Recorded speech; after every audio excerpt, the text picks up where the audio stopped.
এখানে আমি ছোট ছোট করে মুরগি কেটে নিয়েছি, তারপর আমি সবজি কেটে নিচ্ছি। তো আজকে রান্না করব হচ্ছে সবজি চিকেন দিয়ে ভুনা খিচুড়ি।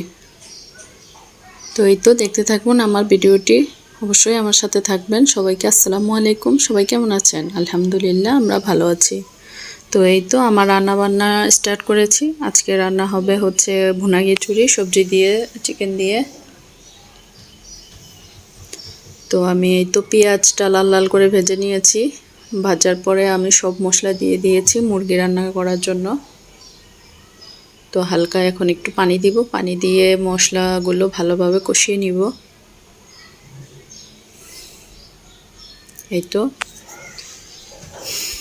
তো এখন আমি এই পর্যায়ে নাড়াচাড়া দিয়ে নিচ্ছি। নাড়াচাড়া দেওয়ার পরে হচ্ছে মশলাগুলো ভালোভাবে ভেজে নিচ্ছি তেলেই। তারপরেই তো পানি নিয়ে নিয়েছি, পানি দিয়ে দিব একটু, না হয় মশলাটা লেগে যাবে। এই তো মশলাটা ভাজা ভাজা করে কষিয়ে নিব। কষিয়ে নেওয়ার পরে আমি মুরগিটা অ্যাড করব। তো এখন আমি দিয়ে দিব এই পর্যায়ে মুরগি মাংস কেটে ধুয়ে রেখেছিলাম, ওগুলো দিয়ে দিব।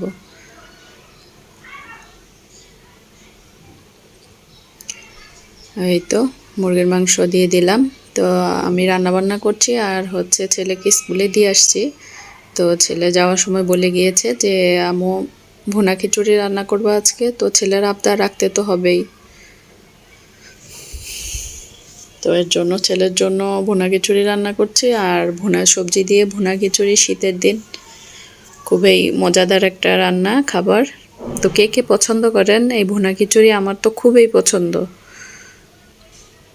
ভুনা খিচুড়ি। বিশেষ করে সবজি দিয়ে মাংস দিয়ে একসাথে রান্না করলে এই ভুনা খিচুড়িটা খেতে খুবই অসাধারণ হয়। ভুনা খিচুড়ির সাথে সাথে যদি একটু আচার হয় তাহলে তো আরও জমে যায় খিচুড়ির সাথে। তো আমার পোলাওটা ভাজা শেষ, এখন দিয়ে দিব আমি মুরগির মাংস আর সবজি একসাথে রান্না করে রেখেছি, এখন দিয়ে দিব সেটা। তো এই তো দেখতে পাচ্ছেন। তো আমি এগুলো এখন ঢেলে মিক্স করে নিয়ে ভাপে দিয়ে দিব। ভালোভাবে পাতিলটাই করে আমি ঝোলগুলো দিয়ে দিচ্ছি। তো আপনারা কে কীভাবে রান্না করেন অবশ্যই জানাবেন। আমি এভাবেই রান্না করি।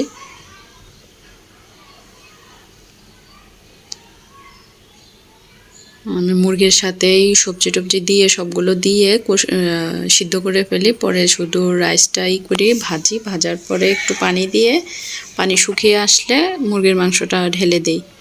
এই তো এই পর্যায়ে আমাদের হয়ে গেল ভুনা খিচুড়ি রান্না। তো লাস্টে দিয়ে দিলাম ধনেপাতা, কাঁচামরিচ। এই তো দেখতে খুবই অসাধারণ হয়েছে, খেতেও মাশাআল্লাহ ভালো হবে।